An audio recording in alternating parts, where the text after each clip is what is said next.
and the topic is Cuba. And Dr. Madu, I think the last time that we spoke in reference to this, we were talking about some of the medical advantages you indicated, and as a prelude to talk about some of the problems that Cuba might have.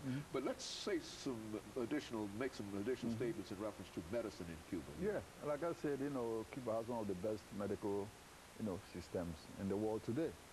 In terms of AIDS, like we've been talking about, Cuba exports, one of the best HIV/AIDS vaccines to most of the third world countries. In fact, most of the Latin American countries buy their HIV/AIDS vaccines from Cuba. In terms of percentage of those infected by AIDS, Cuba has probably the lowest, in the whole world. When this HIV/AIDS came to Cuba, Fidel Castro, quarantined the first those who were identified initially, to the island of Pines. They were quarantined. Then he made sure everybody had to be tested and checked out. And then they moved there and started manufacturing, HIV/AIDS vaccines. So that today, countries like Venezuela, Bolivia, you name it, Mozambique, Angola, a lot of them import their HIV/AIDS vaccines from Cuba. In terms of eyesight, Cuba has one of the best. As we speak, right now, there are thousands of people from a lot of South American countries sitting in Havana waiting for their eyesight to be corrected. Some, glaucoma and all this. Yes, Cuba has one of the best.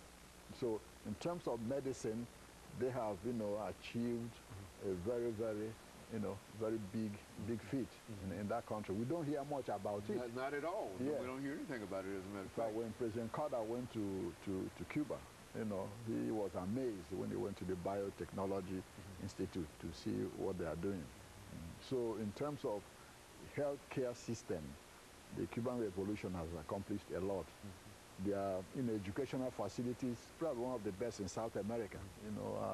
Education is free in Cuba, from elementary to university.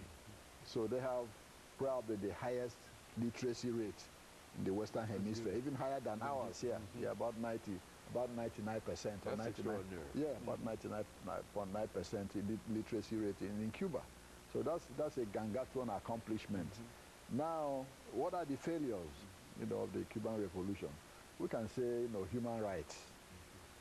In countries, that dictatorships like Cuba is, people don't have the rights to say what they want to say.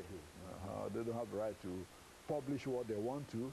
A lot of the newspapers, radio are controlled by the government. The largest newspaper, Gramma, is communist, controlled. People don't have the right to go to wherever they want to, when they want to.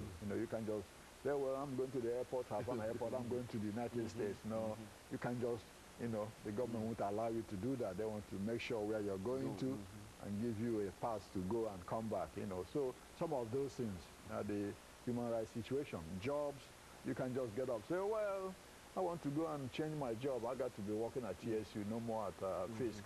You can't do that. The government controls the economy. Okay. About 95, 96, 97% of the economy is government controlled.